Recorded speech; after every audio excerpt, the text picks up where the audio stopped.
By achieving certain goals during Amrit Kal, our government aims to attain this vision, the economy over Amrit Kal of the next 25 years, a blueprint for the Amrit Kal which is futuristic and inclusive.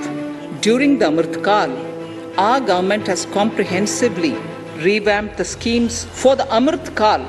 The next phase of Ease of Doing Business 2.0 and Ease of Living will be launched. Government rules have recently been modernized for the needs of Amrit Kal. नमस्कार, मैं रवीश कुमार। भारत के अमृत काल में प्रवेश किए हुए 3 दिन हो चुके हैं। इन 3 दिनों में आपने कितना अमृत पी लिया, कुछ तो बताना चाहिए। हर बजट भाषण में धार्मिक, मिथकीय, शास्त्रीय, ऐतिहासिक और साहित्यिक रूपकों का इस्तेमाल होता रहा है, लेकिन अमृत काल की अवधारणा इन सब प्रतीकों के इस्तेमाल से काफी अलग है। बजट इसलिए हर साल पेश किया जाता है ताकि पिछले साल और उस साल के हिसाब का लेखा जोखा जनता के बीच प्रस्तुत किया जा सके। अगर 25 साल का विजन होगा तब आप उस बजट का मूल्यांकन कैसे करेंगे? मोदी सरकार में किसी योजना का टारगेट 5 से 10 साल का बताने का चलन काफी बढ़ गया है। टारगेट ही नहीं, 5 साल का बजट पहले ही साल में जोड़कर बता दिया जाता है। इससे होता यह है कि कौन सी योजना पर कितना पैसा उस साल खर्च हुआ है और वो योजना कब पूरी होगी, इसे ट्रैक रखना आसान नहीं होता। साफ साफ पता ही नहीं चलता। इस तरह से बजट आता तो इस साल के नाम पर है, मगर वो अब इस साल की बात ही नहीं करता है।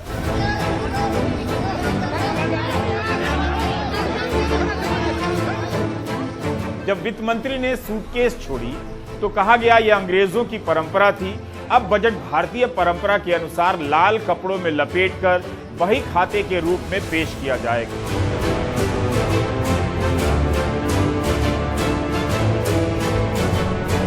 गुजरात में हर साल दिवाली के मौके पर नया बही खाता शुरू होता है और पिछले साल का बही खाता बंद हो जाता है। इसी तरह का चलन बंगाल, महाराष्ट्र और देश के दूसरे इलाकों में अलग अलग त्योहारों के समय होता है और हर साल बही खाता बदला जाता है।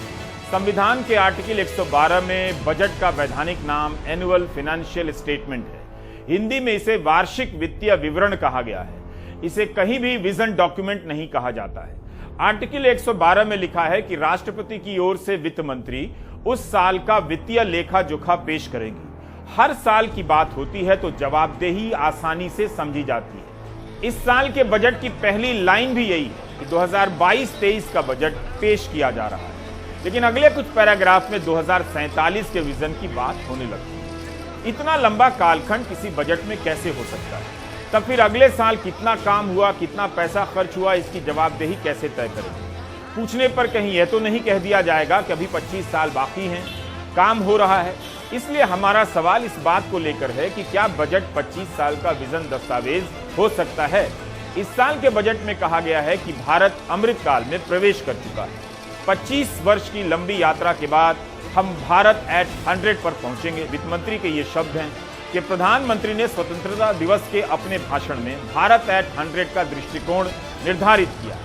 तो आप देखेंगे कि संवैधानिक और भारतीय परंपरा दोनों के हिसाब से बजट को 25 साल जैसे अनिश्चित और काल्पनिक समय सीमा से जोड़ना उचित नहीं समझा जा सकता है।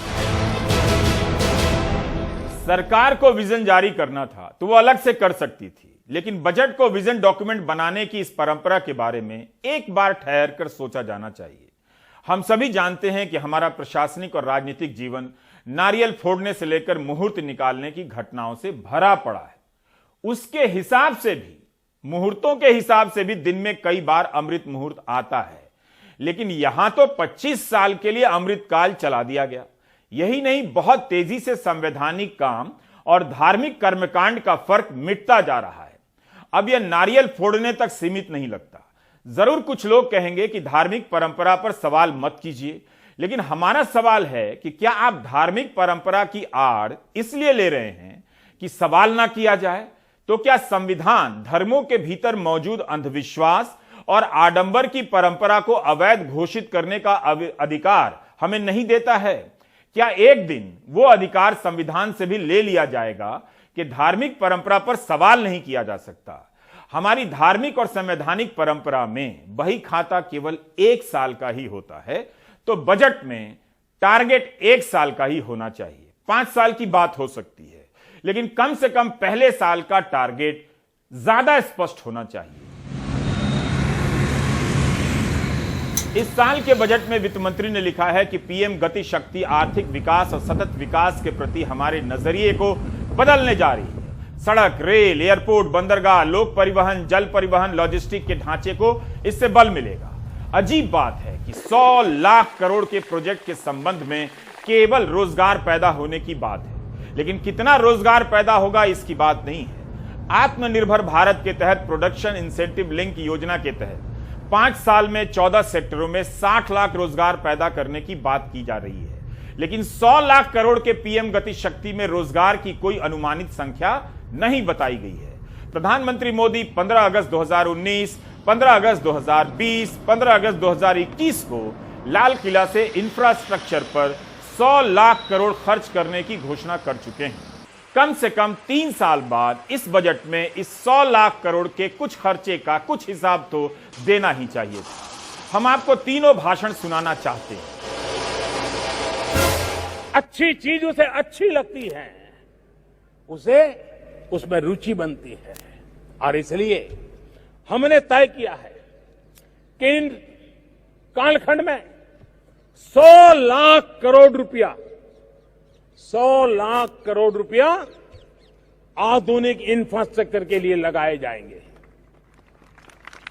जिसे रोजगार भी मिलेगा, जीवन में भी एक नई व्यवस्थाएं विकसित होगी जो आवश्यकताओं की पूर्ति करेगी। इसमें अहम भूमिका रहेगी नेशनल इंफ्रास्ट्रक्चर पाइपलाइन प्रोजेक्ट की।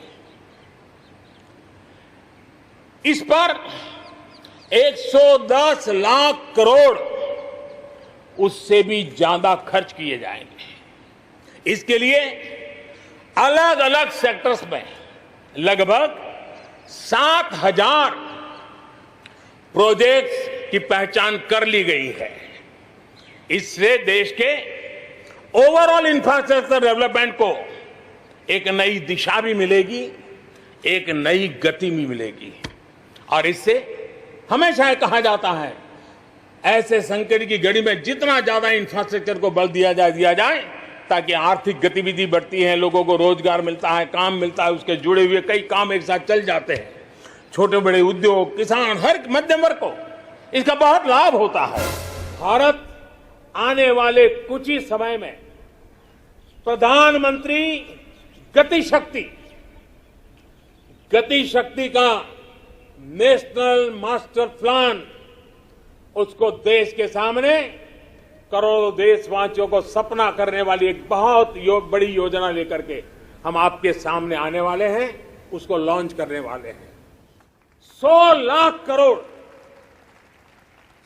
लाख करोड़ से भी अधिक की योजना लाखों नौजवानों के लिए रोजगार के नए अवसर लेकर के आने वाली है। 2019, 2020, 2021 के 15 अगस्त के दिन 100 लाख करोड़ से अधिक के इंफ्रास्ट्रक्चर प्रोजेक्ट की बात प्रधानमंत्री ने की है। तो इस दौरान कुछ खर्च हुआ होगा, काम भी हुआ होगा, कुछ रोजगार भी पैदा हुआ होगा।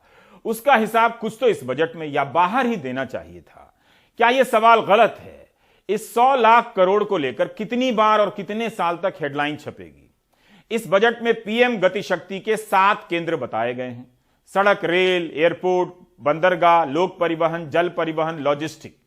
लेकिन इस बजट में पैसे का जिक्र स्पष्ट रूप से केवल नेशनल हाईवे प्रोजेक्ट के बारे में किया गया है। कहा गया है कि 25,000 किलोमीटर नेशनल हाईवे बनाने के लिए 20,000 करोड़ जुटाए जाएंगे।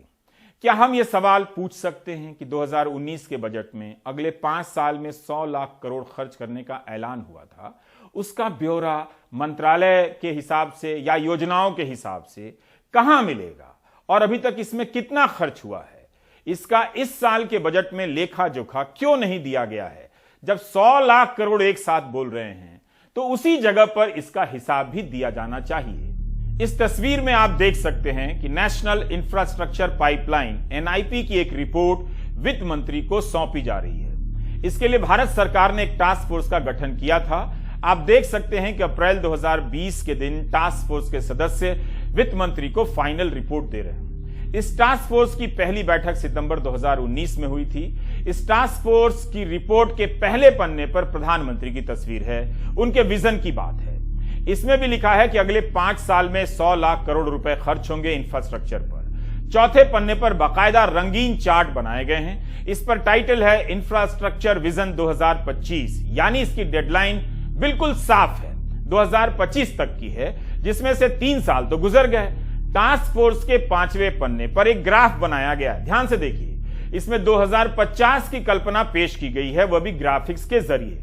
2050 ये तो 2047 तक के अमृतकाल से भी आगे चले गए हैं। इतना कमाल तो साइंस फिक्शन लिखने वाले भी नहीं करते हैं। जब यह रिपोर्ट 2019 में बन गई थी कि 5 साल में 100 लाख करोड़ कैसे और कहां कहां खर्च होंगे, तो इस बार तो कुछ रिजल्ट की बात होनी चाहिए थी।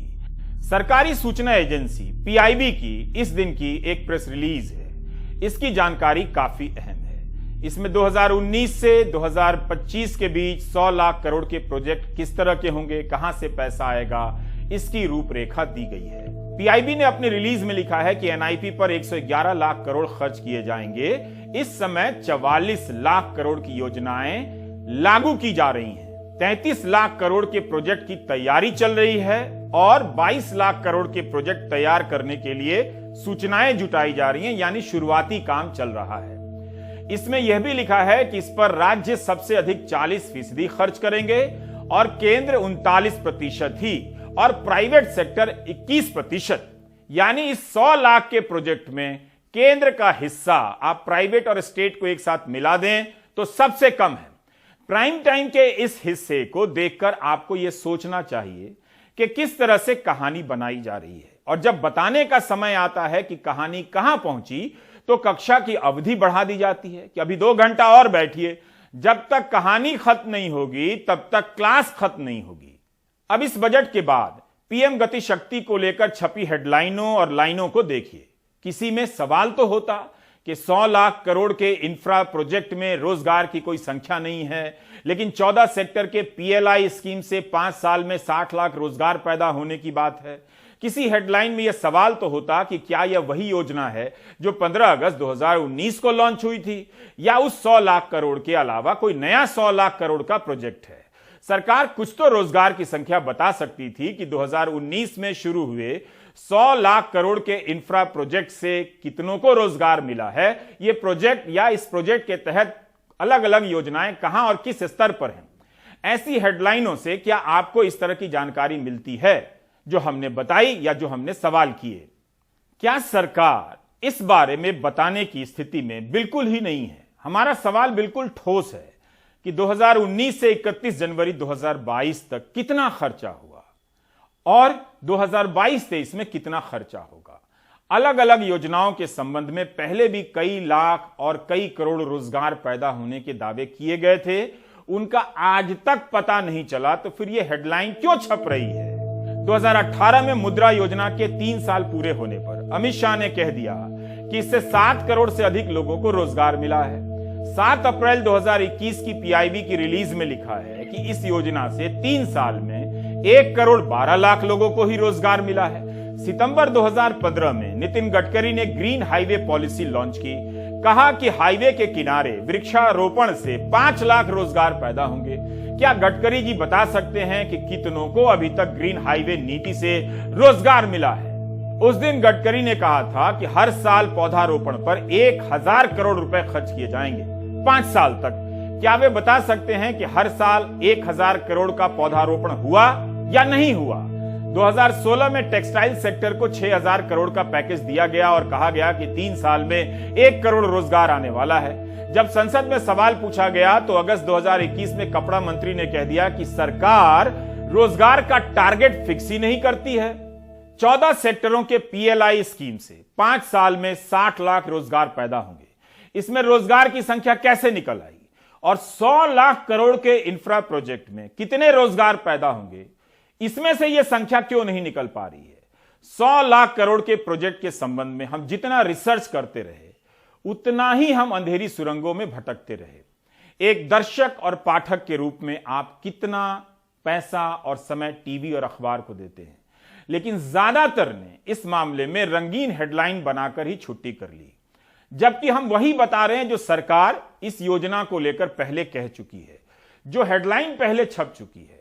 इसलिए हमारा सवाल सिंपल है और हम फिर से दोहराना चाहते हैं कि 2019 में 100 लाख करोड़ का इंफ्रास्ट्रक्चर प्रोजेक्ट लॉन्च हुआ, 44 लाख करोड़ का प्रोजेक्ट चालू भी हो गया था, तो कितना रोजगार पैदा हुआ? 2022 के बजट में 2019-21 का हिसाब क्यों नहीं है? कितना रोजगार पैदा हुआ, कितना काम हुआ, उसका डेटा कहां है? तीसरा सवाल यह है कि किस आधार पर दावा किया जा रहा है कि 14 सेक्टर में पीएलआई स्कीम से अगले 5 साल में 60 लाख रोजगार पैदा होगा।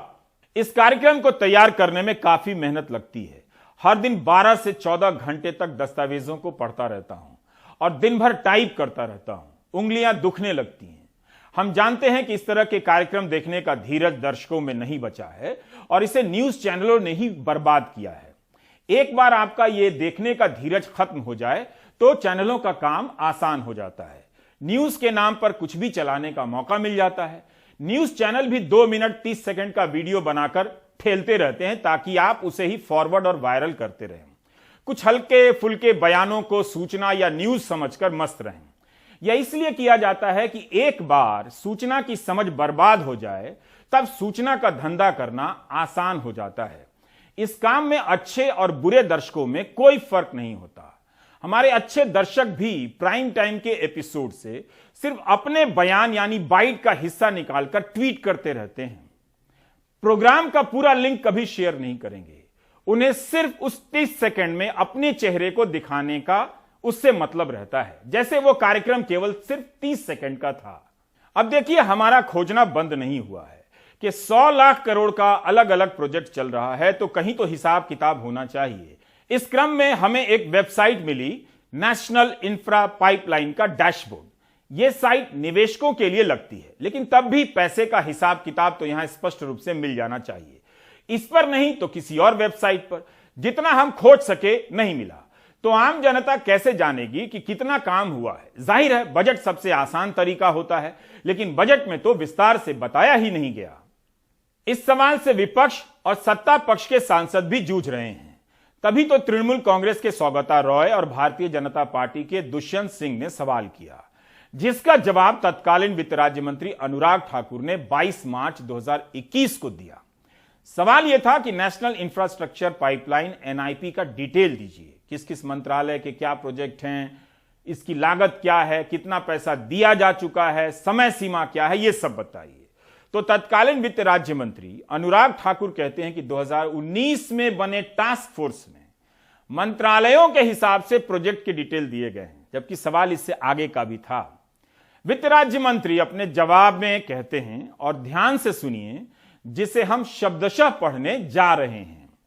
अनुराग ठाकुर कहते हैं कि एनआईपी कोई योजना नहीं है। दोबारा पढ़ देता हूं, एनआईपी कोई योजना नहीं है और इसलिए कोई परियोजना केंद्रित प्रावधान अथवा किसी निधि को संवितरित करने हेतु निर्मित तंत्र नहीं है। एनआईपी में सम्मिलित परियोजनाओं का प्रस्ताव प्रमुख रूप से केंद्रीय मंत्रालयों, राज्य सरकारों के संबंधित परियोजना प्राधिकरणों द्वारा किया जाता है और अपने बजटेतर संसाधनों, परियोजनाओं के कार्यान्वयन के तरीके यथा ईपीसी, पीपीपी आदि के चयन सहित नव प्रवर्तनीय वित्त पोषण के माध्यम से इन परियोजनाओं को वित्त पोषित करने का दायित्व इन प्राधिकरणों का होता है। यह हिंदी संसद की है, जैसा लिखा गया था हमने वैसा ही पढ़ा। पहली लाइन है कि नेशनल इंफ्रास्ट्रक्चर प्रोजेक्ट एनआईपी कोई योजना नहीं है। तो यह क्या है? यही नहीं, इस जवाब से साफ हो जाता है कि किसी एक मंत्रालय से हिसाब नहीं मिलेगा। अब आप समझिए, 100 लाख करोड़ के प्रोजेक्ट चल रहे हैं, उसका ऐलान इतना बड़ा, लेकिन जवाबदेही किसी एक जगह से नहीं, पता ही नहीं चलेगा, चाहे आप कितना भी पता करते रहे। इस जवाब में लिखा है कि इसके फंड वगैरह के लिए कोई सिस्टम नहीं है, तंत्र नहीं है। यह भी लिखा है कि राज्यों को फंड की व्यवस्था करनी है, मंत्रालयों को व्यवस्था करनी है। इसी तरह कह दिया गया है कि आत्मनिर्भर भारत के तहत 14 सेक्टरों में प्रोडक्टिविटी लिंक इंसेंटिव से 60 लाख रोजगार पैदा होंगे 5 साल में। क्या आत्मनिर्भर भारत का यह स्कीम इसी 100 लाख करोड़ के इंफ्रा प्रोजेक्ट से अलग है या इसके तहत आता है? सरकार को साफ करना चाहिए। और आप गौर से देखिए कि रोजगार और महंगाई को लेकर पूछे गए सवाल पर वित्त मंत्री का जवाब कितना स्पष्ट रहा। एम्प्लॉयमेंट के बारे में मैं जरूर बोलूंगी। बहुत सारे भाई साहब, पैंडेमिक के वजह से पूरे दुनिया में बहुत उथल पुथल हुआ, जॉब्स में नुकसान हुआ बहुत देशों में, हमारे यहां भी।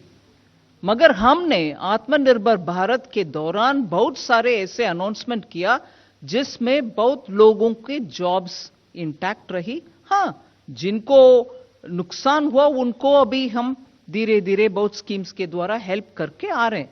ये नहीं नकार, I am not denying that there has been impact on jobs, मगर एकदम कुछ नहीं किया वो सही भी नहीं है। वित्त मंत्री कह रही हैं कि जिन्हें नुकसान हुआ है उन्हें धीरे धीरे बहुत स्कीम के जरिए मदद की जा रही है। क्या वित्त मंत्री उनकी बात कर रही है जिनकी नौकरी चली गई? क्या ऐसी किसी को मदद पहुंची है, या उस सेक्टर की बात कर रही हैं जो संकट में था? साफ नहीं है। सिर्फ यह मान लेना कि महामारी में नौकरियां गई हैं काफी नहीं है।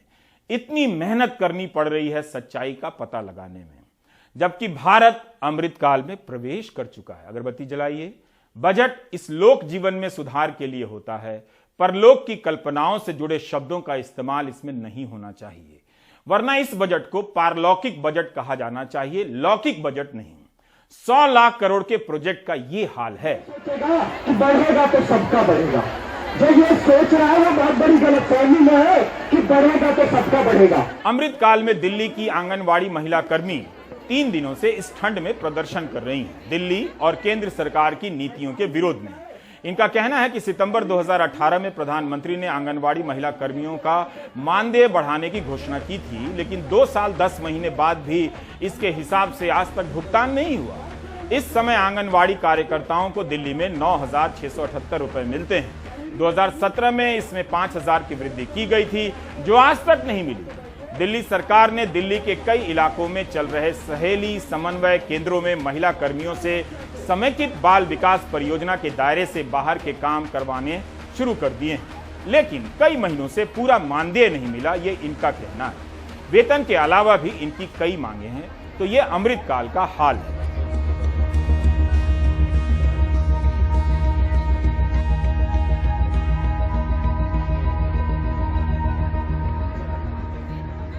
साढ़े 9,000 के आसपास हमें तनख्वाह मिलती है, सिर्फ मतलब मानदेय जिसे बोला जाता है, ठीक है। और वो भी हमें टाइम पर नहीं मिलता, हमें 2-2, 3-3 महीने हो जाते हैं जब हमें मिलता है। उसके लिए भी हमें क्या करना पड़ता है, एक दूसरे से उधार लेकर घर चलाना पड़ता है, तब जाके वो पैसे आते हैं, तब हम वो कर्जा चुकाते हैं। यानी कर्ज की जिंदगी को हमें जीना पड़ता है, ठीक है। हमारी मांगे हैं कि हमारे को पे स्केल पे लाया जाए। हमें भी हर चीज़ का हक है, हमें भी रिटायरमेंट के बाद हमारी पेंशन के लिए, हमारे लिए अगर कोई ऐसे ड्यूटी के टाइम में डेथ होती है तो उसके लिए भी कुछ मिलना चाहिए।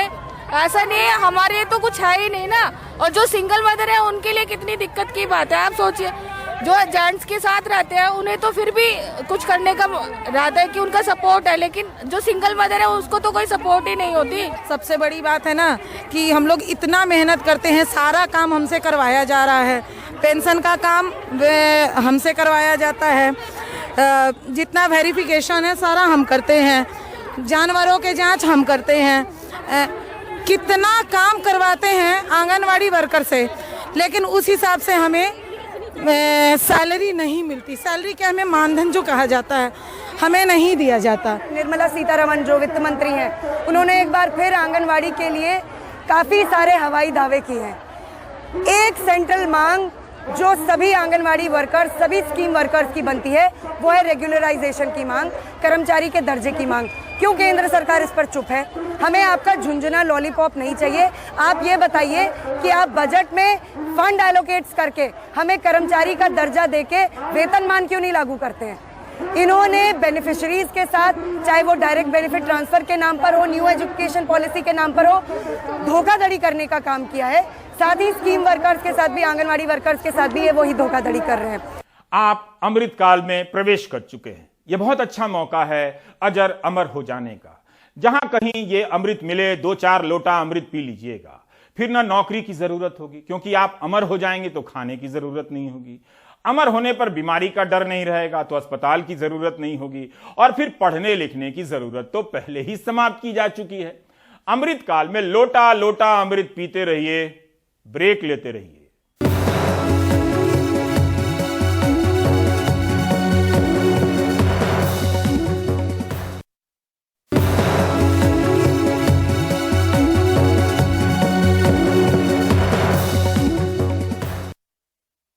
उत्तर प्रदेश में पहले चरण के चुनाव प्रचार में रोड शो का सिलसिला शुरू हो चुका है। मायावती से लेकर प्रियंका गांधी, अखिलेश यादव से लेकर अमित शाह की सभाएं होने लगी हैं। कोई दंगों की याद दिला रहा है, कोई महंगाई की। जिस देश में जनता कोरोना की दूसरी लहर की तबाही को भूल गई, लाखों की संख्या में लोग मरे तड़प तड़प कर, वो भूल गई, उस देश में उसे क्या याद आ रहा है याद दिलाने से कि दंगे हुए थे, यह कहना मुश्किल है। जनता याद भी कर रही है या चुनावी बयानों का वीडियो फॉरवर्ड करने में लगी है, 10 मार्च को पता चलेगा। बीएसपी अध्यक्ष मायावती ने आखिरकार उत्तर प्रदेश में चुनाव प्रचार शुरू कर ही दिया। आगरा के बाद गाजियाबाद की रैली में मायावती ने दावा किया कि जिन योजनाओं का ढोल बीजेपी पीट रही है वो उनके दौर में शुरू हुई। बीएसपी की रही सरकार में गौतम बुद्ध नगर के जेवर क्षेत्र में ताज इंटरनेशनल एयरपोर्ट व एविएशन हब एवं नोएडा से बलिया तक 8 लेन की गंगा एक्सप्रेसवे आदि परियोजनाओं के द्वारा यूपी में रोजगार व विकास को नया आयाम दे रही थी जब बीएसपी की सरकार थी। आप लोगों को मालूम है 4 बार यूपी की मुख्यमंत्री रही मायावती के लिए इस बार चुनौती बड़ी है। पूरे यूपी में अनुसूचित जाति के लिए 84 सीटें आरक्षित हैं। 2007 में इनमें से 62 सीटों पर बीएसपी जीती, 2012 में इनमें से 58 सीटों पर सपा जीती और 2017 में इनमें से 70 सीटें बीजेपी ने अपने नाम की। लेकिन बीएसपी समर्थकों की उम्मीदें बनी हुई हैं। महंगाई भी कम थी, समाधान भी बहुत था, गरीब आदमी की बहुत सहायता करी थी उन्होंने, इसलिए हम बहन जी की तरफ से ही वोट देंगे। उधर बीजेपी का चुनाव अभियान जोरों पर है। गुरुवार को उप मुख्यमंत्री केशव प्रसाद मौर्य ने गाजे बाजे के साथ कौशाम्बी की सिराथू सीट से पर्चा भरा। उनके साथ बीजेपी अध्यक्ष जेपी नड्डा और अपना दल की नेता अनुप्रिया पटेल भी मौजूद रहीं। इस सीट से अनुप्रिया की बड़ी बहन पल्लवी पटेल को सपा ने केशव प्रसाद मौर्य के खिलाफ उतारा है।